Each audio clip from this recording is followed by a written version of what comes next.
Nesse mês de abril, nós estamos conversando um pouquinho sobre as biografias de Jesus e estamos fazendo uso dessa série, Biografias Autorizadas de Jesus, para refletir um pouco sobre a perspectiva de Mateus, Marcos, Lucas e João sobre quem era Jesus, por que ele viveu, por que ele morreu e por que ele ressuscitou. E eu espero que você que está nos acompanhando nessa série, você já esteja conseguindo construir esta imagem de Jesus, ou percebendo Jesus, através da ótica dos seus evangelistas.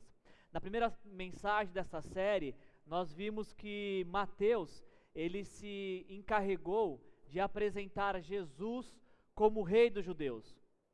Mateus, ele chegou à conclusão de que aquele Jesus que o chamou da mesa da coletoria, de um lugar de pecado, este Jesus é o Messias, é o rei que os judeus tanto esperavam.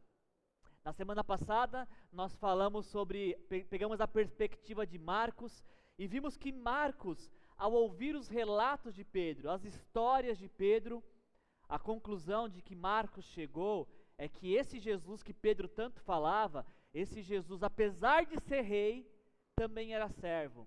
Era o servo do Senhor, aquele que viveu servindo e morreu para nos resgatar. E hoje a gente vai dar sequência nessa nossa série de mensagens, essa série de reflexões sobre quem é Jesus, através da perspectiva dos seus evangelistas. E hoje a gente vai estar falando sobre as considerações daquele que talvez, dos 4 biógrafos, era o que tinha mais capacidade para elaborar um relato por conta da sua erudição. Hoje a gente vai conversar um pouquinho sobre o terceiro evangelho, o evangelho de Lucas, e tentar perceber o que Lucas tem para nos ensinar e nos falar sobre Jesus. E aí, como a gente tem feito ao longo desta série de mensagens, nós vamos estar refletindo um pouquinho sobre o autor, quem é o autor do terceiro evangelho. Vamos pensar um pouquinho sobre o contexto em que esse livro foi escrito. Nós vamos observar qual foi o propósito, por que esse evangelista decidiu escrever este livro. E o que é mais interessante nessas mensagens, nós vamos chegar a um ponto de tentar entender aonde que a história de Jesus entra na nossa história e onde que a nossa história se mistura com a história de Jesus. Falando um pouquinho sobre o terceiro livro e principalmente sobre o autor do livro do terceiro evangelho, Lucas, a tradição cristã acredita que esse Lucas, que foi o autor tanto do evangelho de Lucas quanto do livro de Atos, ele era o companheiro de viagem do apóstolo Paulo. Ele foi um grande colaborador e cooperador do apóstolo Paulo nas viagens missionárias do primeiro século.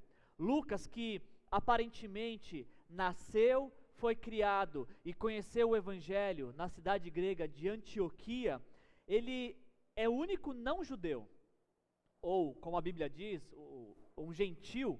Ele é o único fora da comunidade de Israel a escrever um livro do Novo Testamento. Todos os outros que escreveram livros no Novo Testamento eram judeus, apenas Lucas não era. E é o que é muito interessante, este não judeu, este gentil que era desprezado pela comunidade israelita, todo gentil era desprezado pela comunidade israelita. Lucas, juntando o Evangelho de Lucas e o livro de Atos, Lucas ele é responsável por nada mais, nada menos do que 30% de toda a composição do Novo Testamento. Nós temos muito a agradecer a Lucas, porque se não fosse Lucas, grandes relatos sobre Jesus, como a sua infância, por exemplo, não chegariam aos nossos ouvidos.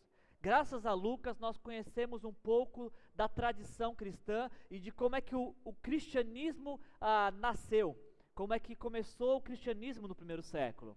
Agora, alguém que escreveu tanto, 30% de todo o Novo Testamento, aparece poucas vezes no Novo Testamento. De forma direta, Lucas aparece apenas 3 vezes no Novo Testamento. O apóstolo Paulo fala que em Colossenses, para a igreja de Colosso, que Lucas, o médico amado, e Demas enviam-lhe saudações. Paulo também vai falar para Timóteo, no final de sua vida, essa é a última carta que Paulo escreveu, 2 Timóteo, e no final da sua vida o apóstolo Paulo fala para Timóteo, Timóteo, só o Lucas está comigo. E por fim, a última aparição de Lucas no Novo Testamento, Epáfras, meu companheiro de prisão, por causa de Cristo Jesus, envia-lhe saudações, assim como também Marcos, Aristarco, Demas e Lucas. E todos esses caras, Paulo fala que eram seus colaboradores. Lucas, essas são as formas que Lucas aparece diretamente nomeado no Novo Testamento. Mas existem formas indiretas que Lucas aparece no Novo Testamento. Por exemplo, no livro de Atos, não aparece seu nome, Lucas. Mas como ele é o autor do livro de Atos, ele usa o pronome pessoal, nós, em alguns momentos da história de Atos. Ou seja, ele está narrando o que está acontecendo em Atos e ele se inclui na história. Por exemplo, em Atos 16, quando Paulo e Silas estão indo para Macedônia, o texto diz, nós chegamos ao lugar de oração. Ele está se incluindo na história. Quando o Paulo está indo para Roma, num navio, em Atos 27, Lucas fala assim, por haver tempestade e chovido muito dia, nós perdemos a esperança de que algo bom fosse acontecer. Então, essa é a forma indireta que Lucas aparece no Novo Testamento, através dos pronomes, ele se inclui na história. Mas isso reforça o quão importante ele foi para o ministério do apóstolo Paulo, o grande apoiador e colaborador que ele foi para o apóstolo Paulo nas primeiras missões. Acredita-se que Lucas conheceu Paulo quando eles estavam viajando para Macedônia em Atos 16, e aí então foi uma jornada só de ida, uma amizade que só teve data de início, que nunca mais se encerrou. Agora, quando a gente olha para essas informações sobre Lucas, essas informações textuais que a Bíblia nos fornece, nós podemos chegar a algumas conclusões sobre Lucas. Por exemplo, pelo que a Bíblia diz, Lucas era alguém muito querido por seus companheiros. Lucas é aquele tipo de pessoa que todo mundo quer ter perto. Lucas é aquele tipo de pessoa, e geralmente os Lucas são assim, os Lucas que estão presentes são assim, é aquela pessoa que todo mundo gosta. Temos a informação da sua profissão. Sabemos que Lucas era médico. E é interessante porque Lucas, como médico, alguém que tem a sua mente voltada para a ciência, descreve milagres. E a gente vai ver mais para frente a importância de um médico descrevendo os relatos sobre Jesus. Chegamos à conclusão de que ele era médico. Chegamos à conclusão também pelos detalhes que o texto nos fornece, de que Lucas, ele faz uso de sua capacidade intelectual e de sua cultura para deixar um grande legado para a humanidade. Como eu disse, se não fosse Lucas, nós não saberíamos muitos detalhes sobre Jesus. Se não fosse Lucas, nós pouco provável saberíamos como é que foi o início do cristianismo no primeiro século. Quando essas questões aqui, quando eu olho para a apresentação do Lucas, algumas perguntas surgem à minha mente, e eu espero que surja na sua também. Por exemplo, quando você olha para as características que a Bíblia descreve Lucas, eu precisaria te perguntar, como é que você é considerado pelas pessoas que estão ao seu redor? Ao redor das pessoas que estão ao seu redor com muita frequência, como é que essas pessoas te consideram? Será que ela fala, não, é um amado, é um querido, é uma bênção essa pessoa? Ou será que as pessoas que nos rodeiam teriam outros adjetivos para nos qualificar? Quando eu olho para a descrição de Lucas, automaticamente vem à minha mente a pergunta, como que a sua profissão contribui para causas maiores do que o seu sustento mensal? Lucas faz uso de sua profissão na missão, de forma que a prioridade de Lucas não era o ganha-pão através da sua profissão, mas como a sua profissão poderia contribuir para a missão de Deus na história e no mundo. Como é que a sua profissão contribui para causas maiores, que não apenas o seu sustento mensal? Como é que a sua profissão contribui para causas eternas? Olho para Lucas e para o que a Bíblia diz sobre Lucas, automaticamente isso nos remete à pergunta, como é que você tem feito uso de suas competências para beneficiar outros? Como é que você tem feito uso da sua inteligência, da sua cultura, da sua história, dos seus conhecimentos para beneficiar outros? É isso que Lucas me desafia a pensar. Lucas, o médico amado, ele faz uso de suas habilidades culturais e de sua profissão para deixar um legado para a humanidade, para entrar na história como aquele que colaborou com as primeiras missões do primeiro século. Falando um pouquinho agora sobre o livro de Lucas, acredita-se que ele foi escrito não antes de 60 e não depois de 70 depois de Cristo. E quando a gente está falando sobre datas, se acreditamos que a primeira data para Lucas ter escrito o Evangelho de Lucas foi 60, então a gente está falando que aproximadamente Lucas escreve o seu Evangelho 30 anos depois da morte de Jesus. Isso é muito importante e eu tenho falado sobre as datas em todas essas mensagens, porque para nossa cultura e nossa tradição, pensar em relatar coisas que aconteceram há 30 anos atrás pode parecer um absurdo, ainda mais com tanta riqueza de detalhes. Nós falamos que Marcos escreveu por volta de 50, Lucas está escrevendo por volta de 60 e Mateus escreveu por volta de 70 depois de Cristo. Mas a gente está falando também de uma cultura que tem como tradição a tradição oral, um transmitindo para o outro.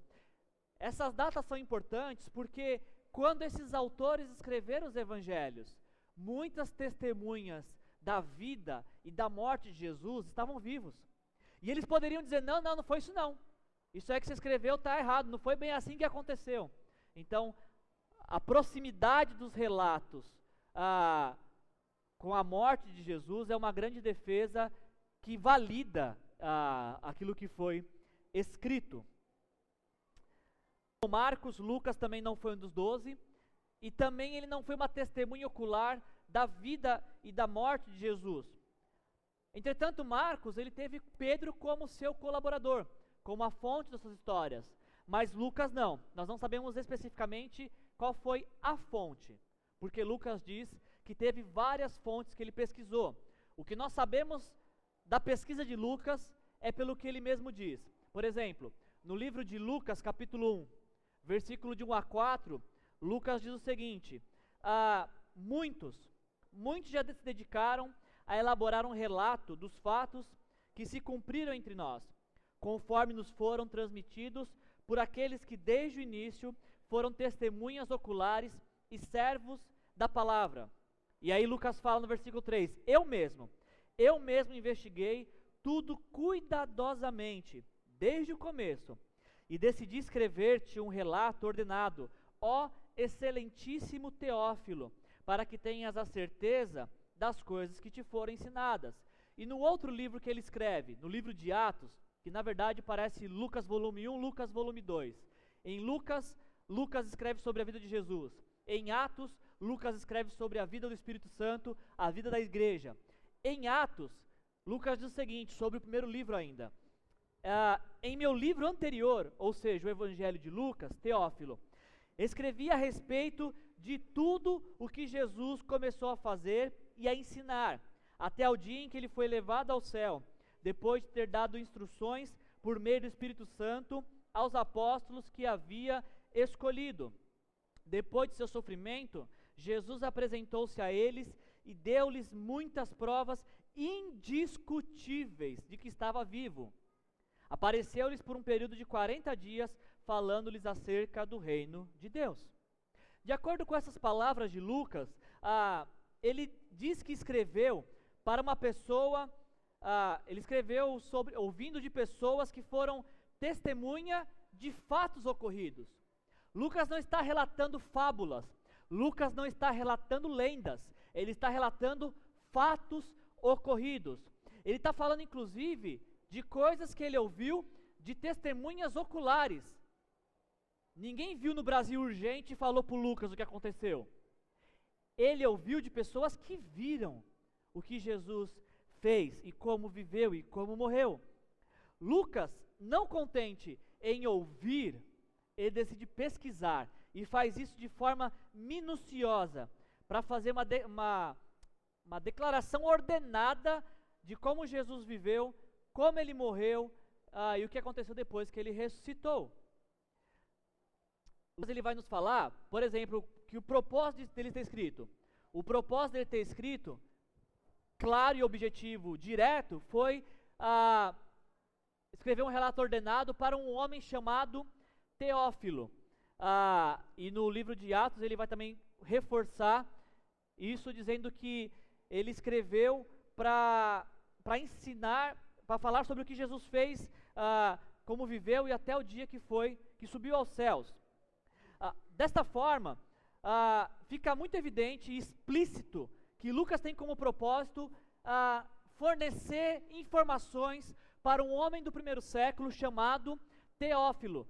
Informações detalhadas, porque parece que esse Teófilo tinha recebido muitas informações sobre Jesus.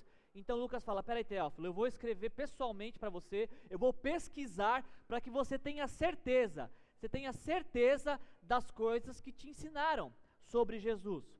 Aqui nesse ponto a gente tem que se atentar a duas questões. Primeiro, essa tratativa de que Lucas tem com Teófilo. A palavra excelentíssimo, ela só era direcionada a pessoas de grande importância no império. Ela só era destinada a pessoas de uma alta posição na sociedade. Então, estamos falando que Lucas está escrevendo para alguém de uma grande importância no primeiro século. Só para você ter uma ideia, essa palavra aqui, excelentíssimo, ela só é dirigida a outras duas pessoas no Novo Testamento. Ela é dirigida ao governador romano da província da Judéia, chamado Félix, e depois ela é dirigida para um outro governador, o governador Festo. São as duas únicas pessoas, além de Teófilo, que recebem esse título excelentíssimo no Novo Testamento. O que nos faz pensar é que Lucas está escrevendo para alguém que é muito importante. E outra palavra que eu chamo a sua atenção, Lucas decide escrever um livro para alguém. Numa época em que a escrita não estava completa, não era de acesso a todos.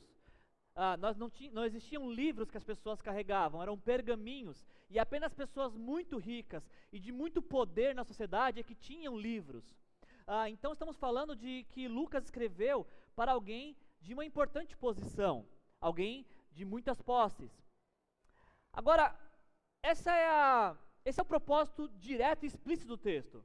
Lucas escrevendo para Teófilo para que ele tenha certeza quem é Jesus.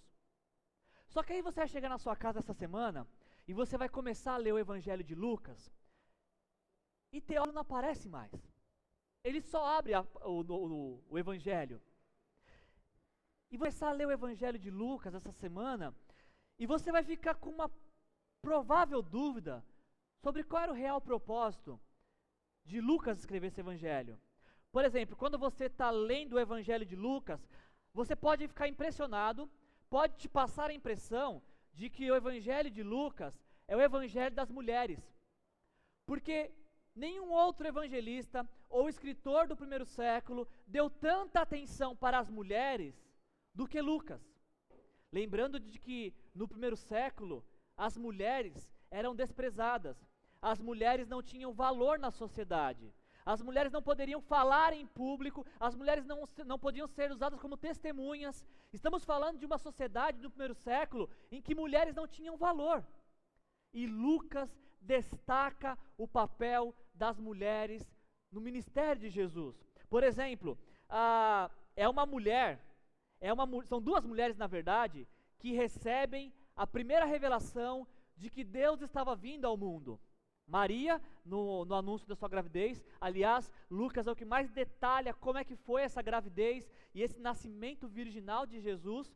E Isabel, que era sua prima. Não foram sacerdotes que Deus se revelou. Quando Deus quis vir ao mundo, Ele não foi falar com os reis, Ele não foi falar com os principais homens da sociedade. Ele foi falar com as mulheres. A mulher é importantíssimo nos relatos de Lucas, porque Lucas diz que são mulheres que sustentam o ministério de Jesus. Não são os homens.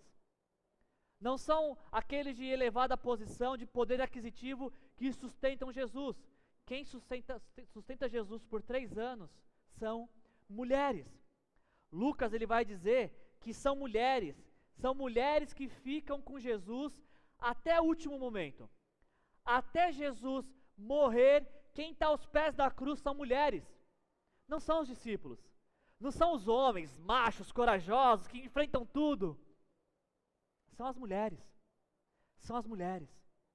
Lucas vai destacar que quando Deus entrou no mundo, foram mulheres testemunhas. E quando Jesus ressuscitou, quem foi testemunha primeiro? Mulheres. Mulheres foram as primeiras que receberam o anúncio, a revelação do nascimento e a revelação da ressurreição. E esse texto de Lucas 24 é interessante, que as mulheres chegam no túmulo, recebem a revelação, olha, Jesus não está aqui, Ele o ressuscitou, conta para todo mundo. Nem precisava falar isso para as mulheres, né? Mas enfim, elas foram contar para os discípulos. E sabe o que os discípulos fizeram? Não acreditaram. Diz Lucas 24 que os homens não acreditaram no relato das mulheres. Portanto, se você é mulher, este evangelho tem muito para te ensinar sobre o que Jesus pensa a seu respeito. Quando começa a ler o evangelho de Lucas, você pode ter a impressão de que além de ser o evangelho das mulheres, o evangelho de Lucas também é o evangelho dos pobres. A grávida vai com José para Belém, e chega em Belém da hora do parto. Os primeiros a receberem o anúncio, Jesus está vindo ao mundo, não são os governadores, não são os príncipes, não são os sacerdotes. Os primeiros a receber a revelação de que Jesus está nascendo é a pior categoria, a categoria mais pobre dos profissionais de Israel, que eram os pastores. No primeiro século, a pior função na sociedade, ou aquela que ninguém queria fazer, era ser pastor. Não serve para nada, vai ser pastor. Realmente eram pobres, eram esquecidos e desprezados, e estes são os primeiros a receberem o anúncio. Glória a Deus nas alturas, e paz aos homens a quem Deus quer bem. Hoje na cidade de Belém nasceu o Cristo, que é Jesus o Messias. Corram para lá para ver. É para pobres que Deus anuncia o nascimento de Jesus. Aliás, o próprio Jesus fala isso em Lucas capítulo 4, versículo 18, diz que Jesus falando, eu vim para pregar aos pobres.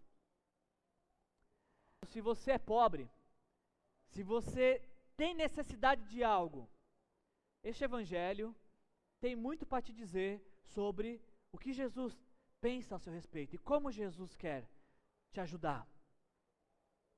Ao ler o evangelho de Lucas, você pode pensar, será que ele está falando para mulheres? Será que ele está falando para pobres? Ou será que ele está falando para os excluídos na sociedade? No primeiro século, e principalmente na cultura judaica, crianças, mulheres e gentios, ou seja, não judeus, não tinham valor na sociedade. Eram realmente marginalizados, excluídos, junto com prostitutas, publicanos e qualquer tipo de enfermo. Todo esse grupo era colocado às margens da sociedade. E Lucas faz o contrário, Lucas faz questão de destacar o papel daqueles que a sociedade considera excluído. Por exemplo, Lucas dá uma ênfase muito grande sobre crianças. Tanto é que Lucas é o único a relatar Jesus sendo apresentado no templo e é o único a relatar sobre a adolescência de Jesus. Como é que Jesus era de criança até adolescente. Lucas nos dá alguns sinais nesse sentido. Jesus, no Evangelho de Lucas, Jesus faz algo que ninguém tinha coragem de fazer. Diz Lucas capítulo 7, de que está vindo um cortejo fúnebre, e talvez o sacerdote, que era um profissional religioso, estava à distância, porque um religioso não poderia tocar em um morto, senão ele ficava contaminado, ficava impuro. Mas diz Lucas capítulo 7, que Jesus interrompe o cortejo fúnebre, coloca a mão no caixão e ressuscita o filho de uma viúva, o filho único de uma viúva. Jesus, em Lucas, ele dá atenção para os excluídos. Quando ele ouve 10 leprosos clamando, pedindo seu favor, ele cura a estes homens. Portanto, se de alguma forma você se sente excluído, este Evangelho tem algo para te dizer sobre o que Jesus pensa ao seu respeito. E até aqui você pode estar pensando assim, mas peraí, Wilson, eu não sou mulher, eu não sou pobre e eu não sou excluído. Será que eu não posso ler Lucas? Claro que pode, peraí, vou te falar. Claro que você pode. Porque o Evangelho de Lucas, às vezes, vai nos dar a impressão de que é o Evangelho dos ricos. Por exemplo, Lucas, como nenhum outro, ele cita parábolas, que são histórias contadas para ilustrar valores reais, de valores eternos. E ele faz muito uso de questões monetárias, de questões financeiras para ensinar valores do reino de Deus.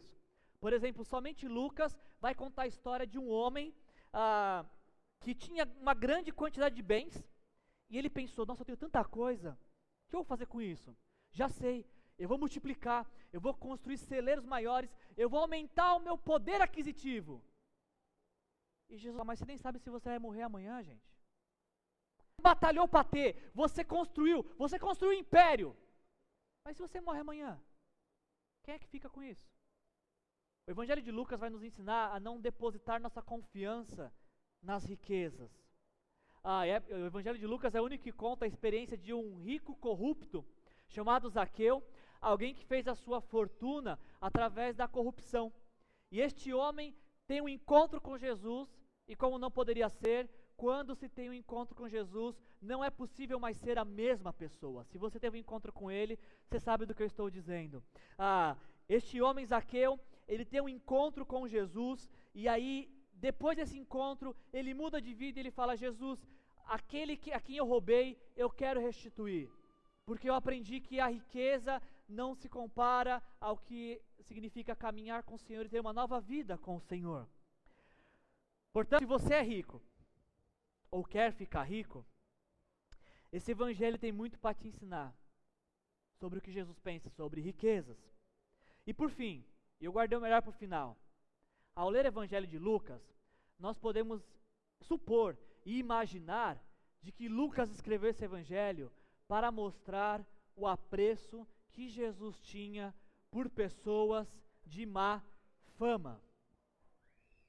Pessoas que a sociedade considerava pecadores, de baixo valor moral, pessoas corruptas, pessoas mentirosas, pessoas profanas, pessoas que tinham uma imagem riscada e maculada pelo pecado. Lucas mostra como Jesus gostava dessas pessoas. Faz questão de mostrar, e apenas Lucas, que Jesus faz questão de conviver com pecadores. Em Lucas capítulo 5, versículos de 8 a 11, Jesus se aproxima de Pedro e Pedro fala, Jesus, afasta-se de mim porque eu sou pecador. E Jesus fala, mas é com você mesmo que eu quero conversar. Você é pecador? Então é de você mesmo que eu quero conversar, é com você que eu quero ter um relacionamento. A partir de hoje, eu vou te transformar em pecador. Eu vou te transformar em pescador de homens. Em Lucas capítulo 5, versículo 30 e 32, nos conta uma outra versão da conversão de Mateus. E Mateus, quando acaba de se converter, quando acaba de se render a Jesus, primeira coisa que Mateus faz, ele chama todos os seus amigos, mas não os amigos da igreja, os amigos que eram da caminhada dele, os publicanos, os pecadores, as prostitutas, e faz o jantar. E sabe quem está lá no meio do jantar? Jesus. E aí os religiosos falam: Jesus, até tu aí no meio desse povo aí, olha, tinha um conceito melhor a seu respeito, hein? Você foi comer com essa turma aí? Jesus falou: fui, e até repetiu o prato. Porque eu vim para chamar pecadores, não justos. Justos não precisam de Jesus, pecadores precisam, e muito. Portanto, é um pecador se você é uma pessoa de caráter duvidoso, se você é uma pessoa cheia de imperfeições e com muito ainda para acertar na vida. O Evangelho de Lucas tem algo para te falar sobre o que Jesus pensa e como Ele quer viver com você. A verdade, gente, a grande verdade é que essa grande ênfase que Lucas dá para essas relações de Jesus e como Jesus se importa com mulher, com crianças, com prostitutas, com pecadores, com doentes, com os excluídos, toda essa amostragem de Lucas, ela está baseada em um único fato e motivo principal dos seus escritos. Quando Lucas vai escrever sobre Jesus, ele quer apresentar Jesus como o homem perfeito, como um ser humano, como nenhum outro que existiu na história. A grande ênfase do Evangelho de Lucas é mostrar para os leitores desse texto o lado humano de Jesus e mostrar como que Deus assumiu forma humana, viveu entre nós de uma maneira que todos nós deveríamos viver. Esse é o grande propósito do Evangelho de Lucas. É como se Lucas estivesse escrevendo, dizendo para Teófilo: Teófilo, eu quero te dizer que esse Jesus de quem te falaram, ele é o Deus que veio ao mundo, entrou na história humana, assumiu forma humana e entrou na nossa história. Mas diferente de nós, Teófilo, ele nunca pecou. Ele nos ensina como é que é possível, como que é ser humano. Como eu e você devemos viver, Teófilo. Ele também teve necessidades, ele também sofreu, mas ele venceu, para nos ensinar como também podemos vencer. Um pouquinho aqui que eu falei no começo. Lucas é grego. Ele está escrevendo para gregos. E na cultura grega, é um absurdo pensar, talvez não tão absurdo pensar em uma divindade assumindo forma humana. Mas é um absurdo para gregos pensar em uma divindade assumir forma humana e sofrer, e padecer, e viver em função de outros. E principalmente na cultura grega, é inconcebível que uma divindade assuma uma forma humana e não peque. Porque os deuses gregos tinham características quase que humanas. Escrevendo para gregos, e ele vai falar para esses gregos de que esse Jesus, de quem eu estou falando, ele é Deus, mas como Deus assumiu forma humana para transformar nossas vidas. O autor do livro de Hebreus, ele vai nos ensinar o seguinte sobre Jesus: portanto, visto que temos um grande sumo sacerdote que adentrou aos céus, Jesus, o Filho de Deus, apeguemo-nos com toda a firmeza à fé que professamos. Por que devemos nos apegar à fé? Porque não temos um sumo sacerdote que não possa se compadecer das nossas fraquezas, mas sim alguém que, como nós, passou por todo tipo de tentação, destaque, porém sem pecado. Jesus passou pelas mesmas provações, necessidades que cada um de nós aqui passou, e passa, e vai passar. Com uma única diferença: ficou de mal de Deus quando as coisas davam errado. Jesus não desistiu de Deus quando as coisas davam errado. Ou Jesus não atendeu aos apelos de tentações pecaminosas para suprir sua necessidade. Qualquer um de nós, Jesus padeceu, mas diferente de todos nós, Jesus não pecou. Jesus, o Deus encarnado, viveu como ser humano perfeito, e como perfeitamente todos os seres humanos deveriam viver, nos ensinando nos ensinando que é possível ter uma vida que glorifique a Deus. Caminhando para a nossa conclusão, pensando nesse Jesus e nesta forma humana, que na teologia nós vamos chamar de união hipostática, o Deus que assume forma humana e é 100% Deus, mas ao mesmo tempo 100% homem. Eu quero ler um texto final com vocês, falando sobre a humanidade de Jesus. E eu te convido para fazer a leitura no livro de Lucas, capítulo 22, versículos 39 a 46, para falar um pouquinho sobre a humanidade de Jesus e a sua identificação conosco. Projetando aqui na tela e você pode ler. De Lucas nos ensina desta forma sobre Jesus e sobre sua humanidade. Como de costume, ou seja, não era uma coisa que Jesus fazia quando dava tempo ou quando não tinha nada para fazer, mas era algo que estava na sua agenda como um compromisso diário. Como de costume, Jesus foi para o Monte das Oliveiras e os seus discípulos o seguiam. Chegando ao lugar, ele lhes disse: orem para que vocês não caiam em tentação. E aí então ele se afastou deles a uma pequena distância, ajoelhou-se e começou a orar. E as palavras de Jesus nessa oração foi: Pai, se queres, afasta de mim esse cálice, contudo, não seja feita a minha vontade, mas a sua. Apareceu-lhe um anjo do céu que o fortalecia. E destaca esse versículo 44, que é o que a gente vai explorar nessa hora para compreensão. Estando angustiado, Jesus, o Deus encarnado, angustiado. Estando angustiado, o que ele fez? Ele orou ainda mais intensamente. Ele não esmoreceu, na angústia ele decidiu orar ainda mais. Algo para nos ensinar hoje. Estando angustiado, ele orou ainda mais intensamente, e o seu suor era como gotas de sangue que caíam no chão. E aí então, quando ele se levantou da oração e voltou aos discípulos, encontrou-os dormindo, dominados pela tristeza. Por que vocês estão dormindo? Perguntou-lhes. Levantem-se e orem para que vocês não caiam em tentação. Até aqui. Cada evangelista, como a gente tem visto essas semanas, cada evangelista vai retratar Jesus de uma forma diferente. Não é que eles estão se contradizendo ou falando de pessoas diferentes. Estão falando do mesmo Jesus, mas por perspectiva e ótica diferente, ou dando ênfase naquilo que mais lhes chama a atenção sobre quem foi Jesus.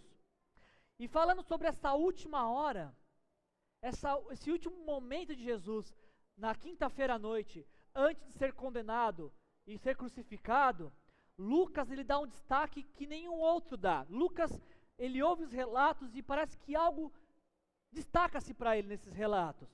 Lucas diz que nessa última hora de Jesus, quinta-feira à noite, antes de ser condenado, angustiado, e aí ao estar angustiado orou mais intensamente e o seu suor era como gotas de sangue. Esse é um fenômeno raríssimo que acontece. A ciência vai chamar ele de hematidrose, eu acho que esse é o nome, onde por conta de um alto abatimento, um violento abatimento, causado por uma profunda emoção, causado por um medo aterrorizante, essa situação de estresse muito elevado, por conta do medo, pode fazer com que algumas pequenas veias capilares se rompam, fazendo com que elas se misturem com o suor. É assim que a ciência explica o que aconteceu com Jesus. Iríamos para isso e pensaríamos assim: quem já ouviu falar de um Deus que sangra?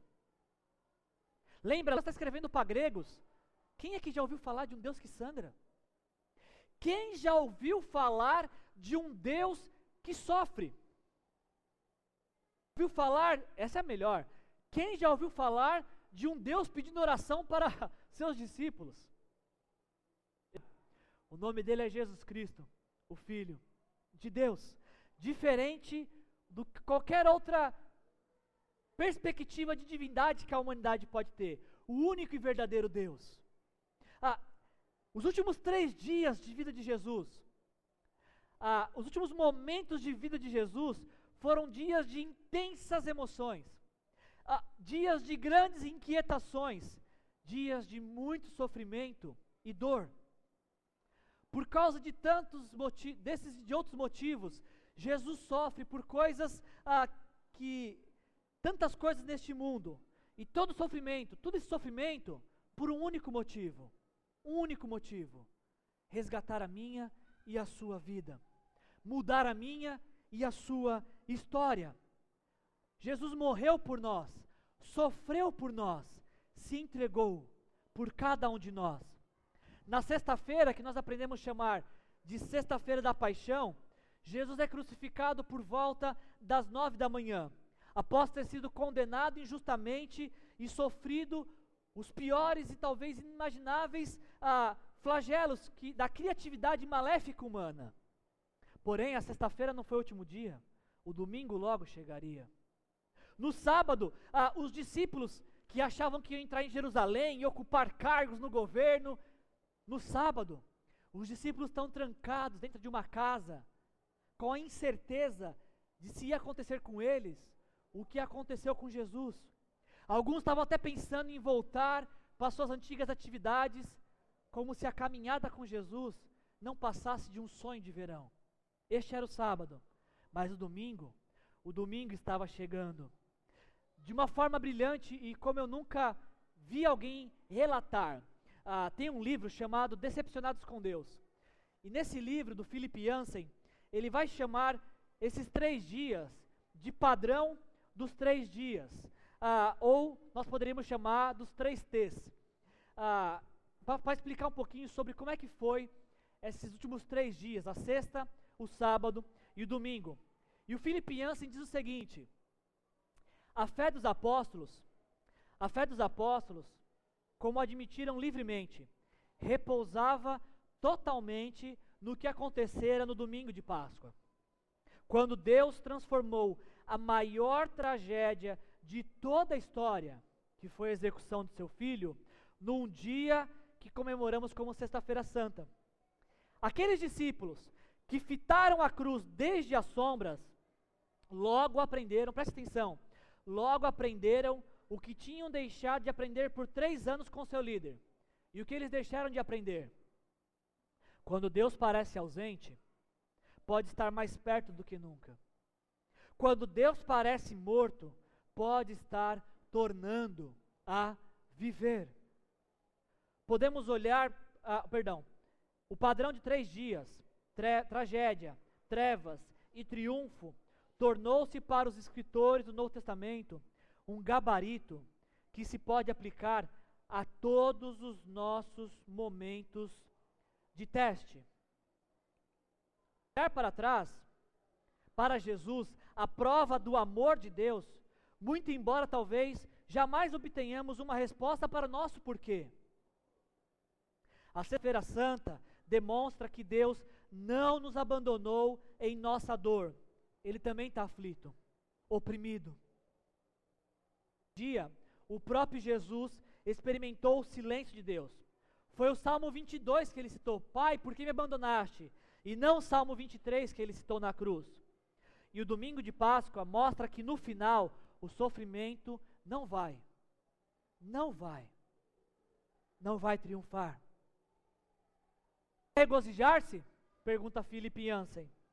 Não por causa de uma sensação masoquista da própria tribulação, mas porque, grave isso, porque aquilo que Deus fez em grande escala no domingo de Páscoa, Ele pode fazer em pequena escala em favor de cada um de nós. Guarde. O milagre de Deus transformar uma sexta sombria, silenciosa, em um domingo de Páscoa, será um dia ampliado numa escala cósmica.